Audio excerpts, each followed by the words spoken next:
Puji Tuhan, terima kasih Pak Albert atas pemaparan materi yang begitu baik yang boleh kita terima di malam hari ini. Memang agak berat ya kalau orang baru pertama kali mengikuti kegiatan seperti ini pasti akan berpikir ini materi yang sangat berat. Tapi kita perlu memahami juga karena kita manusia terbatas. Sementara membicarakan tentang hal yang tidak terbatas, maka sudah semestinya kita merasa kesulitan ketika mempelajari tema seperti ini. Terima kasih banyak Pak Albert. Dan sekarang kita akan masuk pada sesi tanya jawab. Mengingat waktu, kita hanya akan membuka 2 sesi. Setiap sesi saya akan mempersilakan 3 orang penanya. Sekali lagi saya hanya akan membuka 2 sesi. Setiap sesi 3 penanya. Dan silakan teman-teman, rekan-rekan sekalian yang ingin bertanya, raise hand, dan saya akan mempersilakan rekan-rekan untuk bertanya di malam hari ini. Ya, sudah ada 2 orang yang raise hand. Ada lagi 1.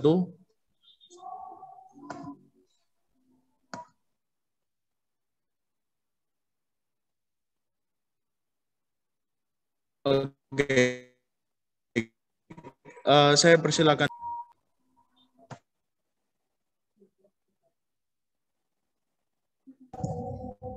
Silakan Christian Kilapung untuk bertanya. Oke, terima kasih. Cek tapi suara dapat dengar ini jelas. Ya. Ada. Ya, terima kasih Pak Albert. Ini tapi guru ini. Terima kasih Pak Albert. Tadi penjelasan yang cukup baik dari Pak Albert. Tadi juga kita sempat lihat penjelasan dari Walfi tentang 3 pribadi yang kekal itu. Kalau kita ingat tadi Pak Albert juga sempat bahas tentang Bapak Kapadokia. Di antaranya ada Gregory Nazianzus itu di situ. Saya ingat dia bilang begini, ia berpikir bahwa ketika ia menemui satu pribadi Allah yang kekal, dia harus melihat bukan pribadi, satu Allah yang kekal, dia harus melihat 3 pribadi yang lain yang juga sama kekal di situ. Itu kalau kita salah itu dari Gregory yang katakan.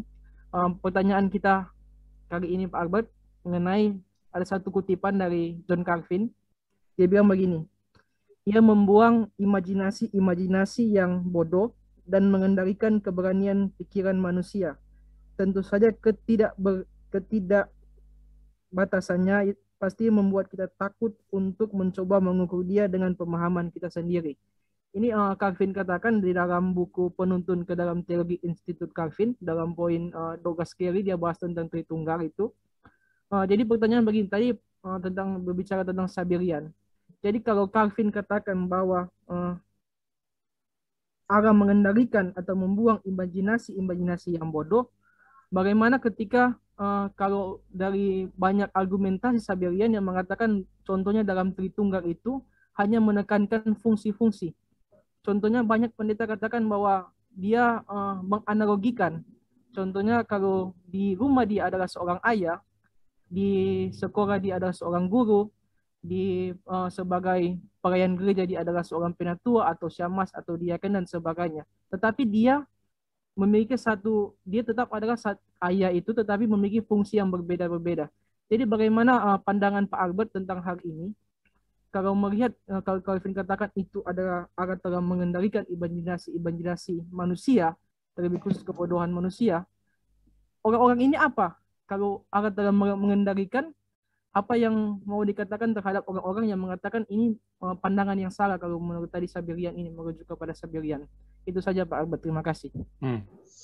Jadi maksudnya Calvin bicara di sana tentang kedaulatan Allah ya, di sana menurut kutipan Calvin tersebut, sehingga apa yang dilakukan oleh orang-orang Sabellianisme itu sepertinya di dalam kontrol Allah begitu ya, begitu Bro Kilapong kah? Ya. Kalau saya tidak salah ya.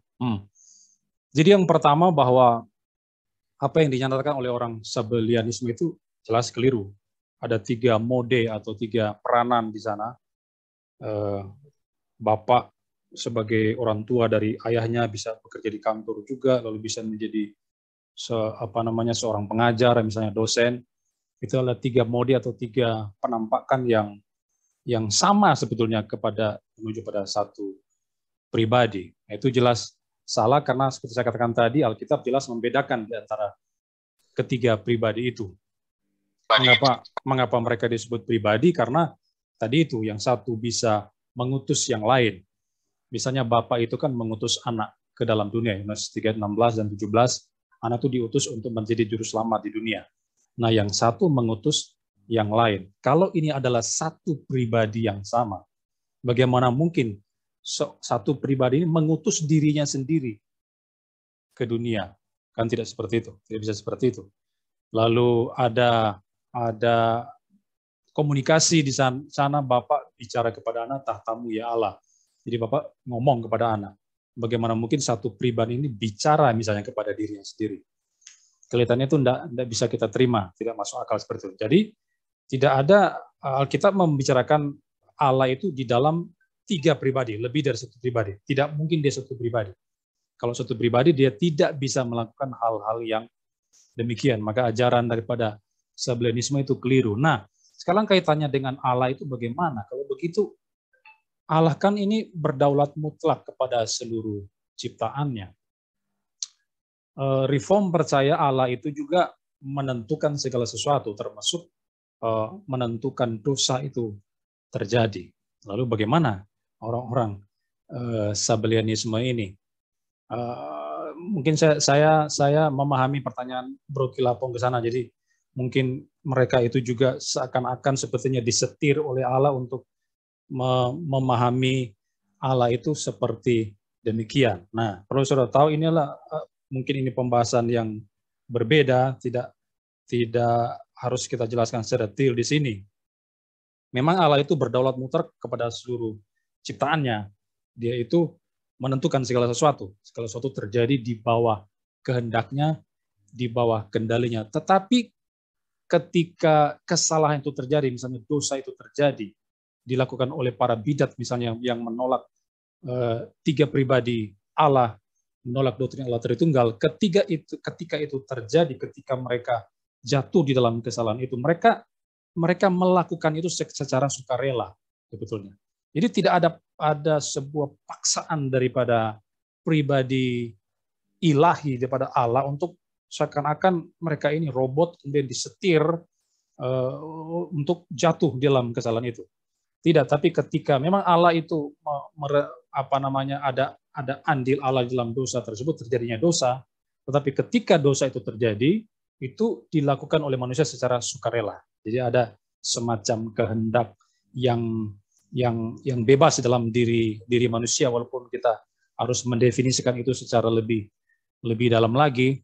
Tapi intinya saya rasa itu seperti itu, bahwa memang ketika terjadinya kesalahan atau dosa atau kesalahan pemahaman seseorang terhadap teks-teks Alkitab, Allah memang ada di balik kendali segala sesuatu. Tapi ketika itu terjadi, itu dilakukan oleh manusia secara sukarela. Makanya di dalam kitab Musa itu ketika Firaun itu mengeraskan hati kepada Tuhan, melawan Tuhan, itu kan dilakukan secara sukarela oleh Firaun. Mungkin saya menangkap pertanyaannya Pak Bro Kalipong seperti itu ya. Kalau saya salah menangkap mungkin. Kalau saya tidak salah tangkap. Oke, Pak Albert. Makasih, Pak. Ya. Oke, baik Pak Albert. Di sini sudah ada beberapa yang raise hand dan dipersilakan dulu Bung Yeriko. Silakan Bung Yeriko untuk menyampaikan pertanyaan.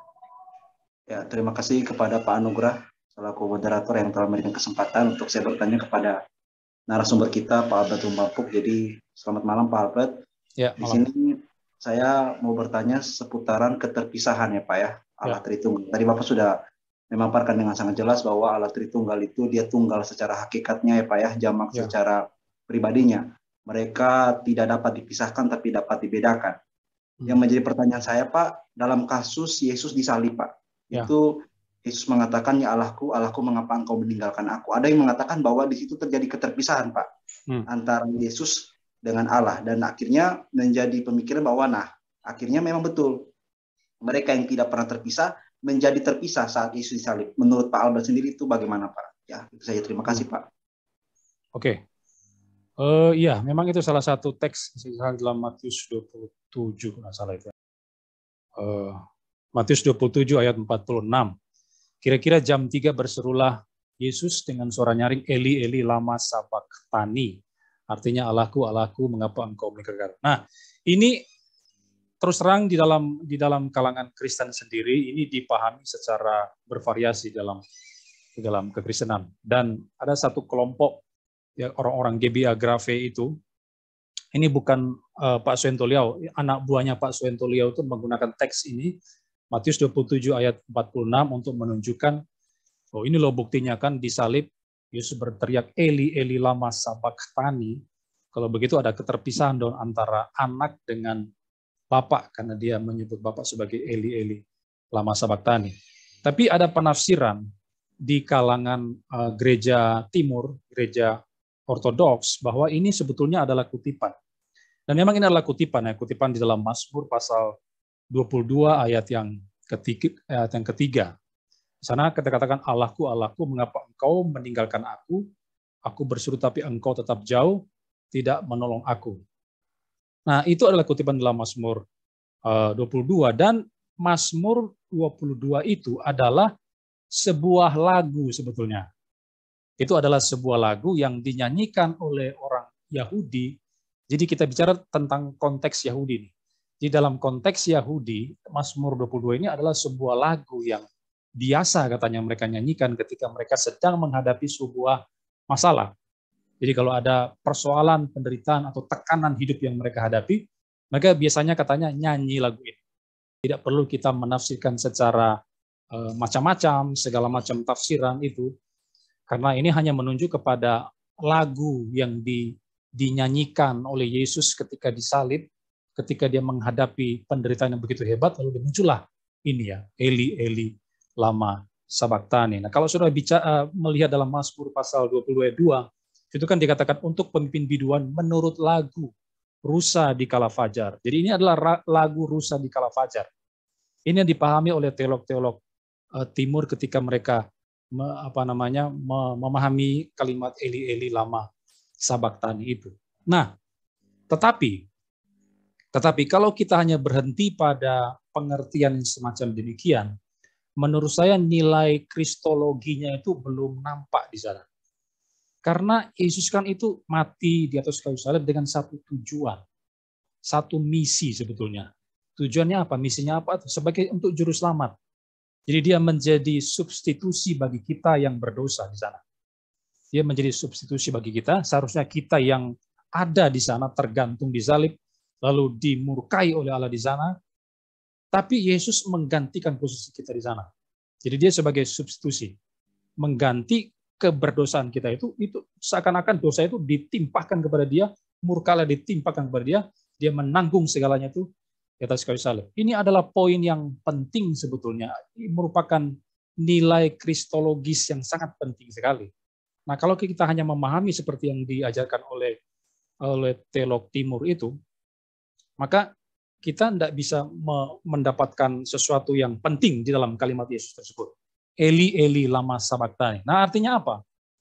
Lagi-lagi ada banyak penafsiran di antara teolog barat juga.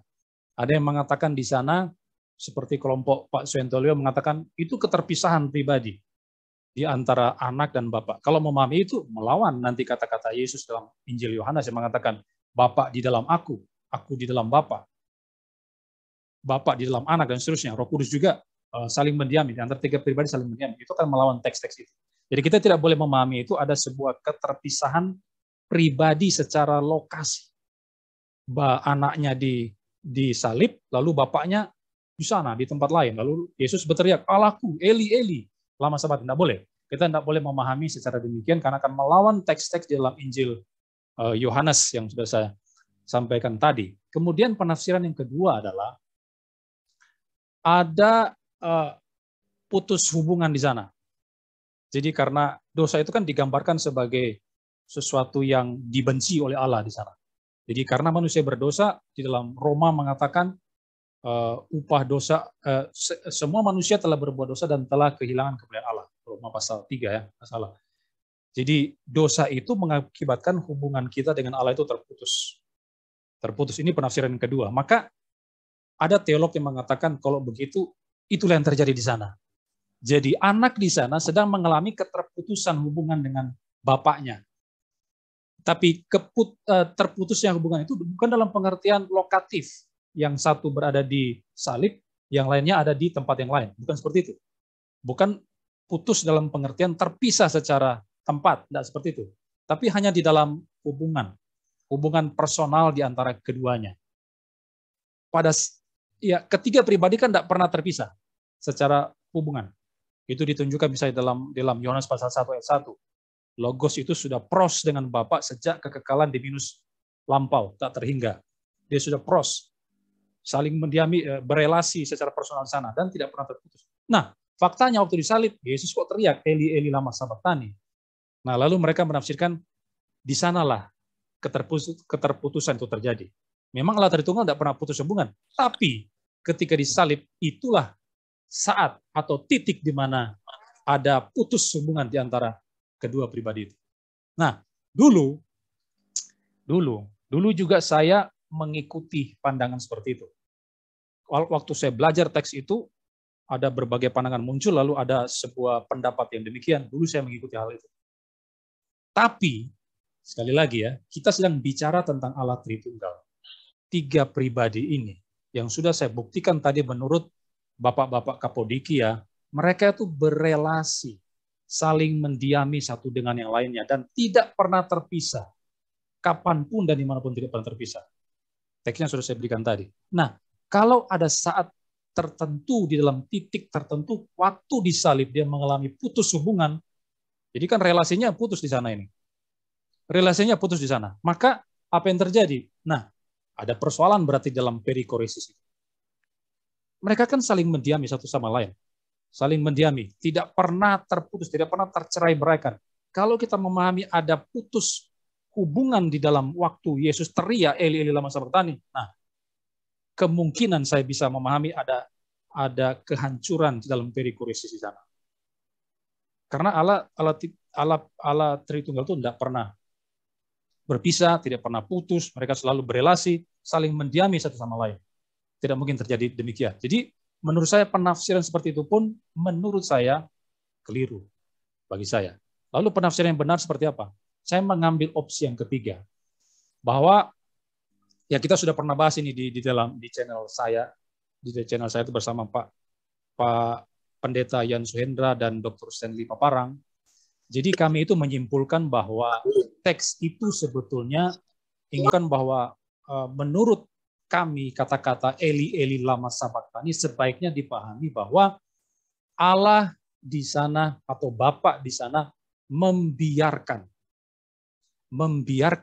logos atau anak atau Yesus itu tergantung di atas kayu salib, lalu menderita di sana secara begitu hebat, begitu luar biasa, penderitaan yang begitu luar biasa demi menanggung dosa manusia yang percaya kepada Dia, dan di sana Allah membiarkan Yesus tergantung di kayu salib. Jadi poinnya adalah mengapa itu Yesus berteriak, Allahku, Allahku, mengapa engkau meninggalkan aku?